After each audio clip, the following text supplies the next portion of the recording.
YouTube channel में आपका स्वागत है। बार बार आप लोगों द्वारा क्वेश्चन पूछा जा रहा है कि सबसे पहले अबुआ आवास किसे मिलेगा। तो चलिए आज हम बताते हैं कि अबुआ आवास सबसे पहले किसे मिलेगा। इसका सरकार एक मापदंड रखी है और वह मापदंड है जो यहाँ पर आपका यहाँ पर लिखा हुआ है। जैसे यहाँ पर 1 नंबर में लिखा हुआ है कि कच्चा मकान, जिस व्यक्ति के पास कच्चा मकान है, कच्चा का घर है, उसे 2 अंक देने का प्रावधान किया है। और 2 नंबर में है आवास विहीन एवं निराश्रित व्यक्ति, मतलब कुछ ऐसे भी परिवार हैं जिनके पास कच्चा घर भी नहीं है और निराश्रित हैं, वो बिल्कुल असहाय हैं, तो वैसे परिवार के लिए आपको 2 अंक दिया जाएगा। और तीसरा में है आदिम जनजाति। अगर आपके पंचायत में, आपके गांव में अगर आदिम जनजाति हैं तो वैसे परिवार के लिए आपको 1 अंक का निर्धारण किया गया है।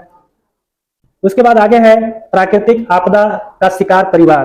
कभी कभी ऐसा होता है कि भारी वर्षा या जंगली हाथियों या जानवरों द्वारा किसी का घर गिर जाता है, तो उस स्थिति में वह व्यक्ति बिल्कुल असहाय हो जाता है, तो वैसे व्यक्ति को चिन्हित करके 1 अंक दिया जाएगा।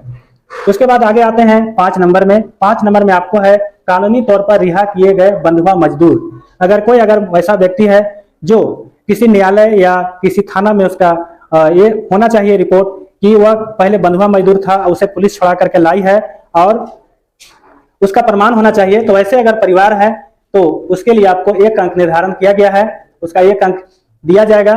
और यहाँ पर 6 नंबर में है कि वैसा परिवार जो अभी तक पीएम आवास या किसी अन्य ग्रामीण आवास नहीं लिया हो। मैंने कहने का अर्थ है कि पीएम आवास आपको 2014 से चालू हुआ है और बेघर लोगों को मिल रहा है, लेकिन कुछ ऐसे भी परिवार बच गए हैं जिन्हें अभी तक पीएम आवास नहीं मिल पाया है, तो वैसे परिवार के लिए आपको 1 अंक दिया जाएगा। और इसके अलावा पीएम आवास के अलावा बहुत सारा आवास होता है, जैसे भीमराव अंबेडकर आवास योजना, इसके अलावा भी और भी आवास चला था, तो ऐसे आवास वो नहीं ले पाया है, तो ऐसे परिवार के लिए आपको 1 अंक दिया जाएगा।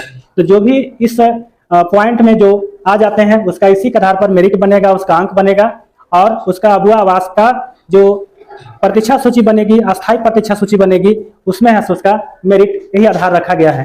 दूसरी चीज एक और यहाँ पर प्राथमिकता है। अगर इतना होने के अलावा अगर कोई परिवार जिसके परिवार में कोई वयस्क सदस्य नहीं हो, कुछ फैमिली ऐसे होते हैं जहां पर उस परिवार में कोई कमाऊ व्यक्ति नहीं होता है, मतलब वयस्क सदस्य के मतलब हुआ कि वह फैमिली जिसके परिवार में 18 साल से ऊपर 18 या 18 साल से ऊपर कोई सदस्य नहीं हो, तो उस परिवार को सबसे पहले आपको अबुआ आवास देने का प्राथमिकता देना है। तो ऐसा परिवार के लिए आपको अतिरिक्त 1 अंक दिया जाएगा। अब यहाँ पर आ जाता है आपको 2 नंबर में जो प्राथमिकता जिसको देना है वह है दिव्यांग सदस्य वाला परिवार।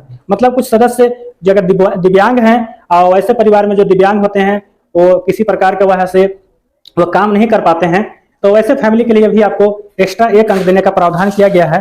और 3 नंबर में है महिला प्रधान परिवार। कुछ हमारे बीच परिवार ऐसे हैं जहां पर आपको ऐसे महिला प्रधान का मतलब महिला प्रधान है, वह महिला प्रधान होने का एक मजबूरी भी रहा है, या वहां पर विधवा परिवार है, तो विधवा परिवार के लिए भी आपको 1 अंक अतिरिक्त मतलब उसको दिया जाएगा। तो आज आपको सारा कंफ्यूजन दूर हो गया होगा, क्योंकि अबुआ आवास के लिए ऐसा नहीं है कि वह किसी को दे देना है, वह एक क्राइटेरिया रखा गया है। आपके घर तक है से आपका प्रखंड विकास पदाधिकारी का जो कमेटी जो बना हुआ है उसके जो मेंबर हैं आपको घर में जाकर के वेरीफाई किए हैं और वेरीफाई करके देखे हैं कि क्या जो आवेदन आप जो भरे हैं वो बिल्कुल सही है या गलत है।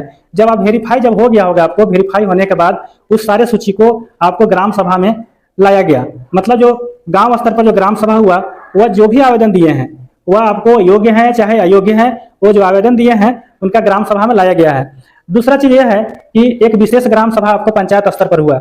जो पंचायत स्तर पर जो ग्राम सभा हुआ है वहां पर आपको जो सत्यापन जो आपके पदाधिकारी आपके कर्मी द्वारा किया गया है और उस सत्यापन का है से रिपोर्ट आपको वो अटैच कर देंगे अपने पोर्टल पर। वह सारा सभी को ये मालूम नहीं होगा क्योंकि बहुत सारा चीज गोपनीय होता है जो नहीं बताया जा सकता है। तो उसी के आधार पर, उसी पैमाना के आधार पर जो योग्य होगा उसी के आधार पर है से अबुआ आवास का उसको अबुआ आवास दिया जाएगा। और अबुआ आवास है से 20 जनवरी के बाद है से उसका पेमेंट भी आना शुरू हो जाएगा और अबुआ आवास बनना भी शुरू हो जाएगा। आपको अगर वीडियो अच्छा लगा है तो आप मेरे चैनल को सब्सक्राइब जरूर करेंगे। धन्यवाद।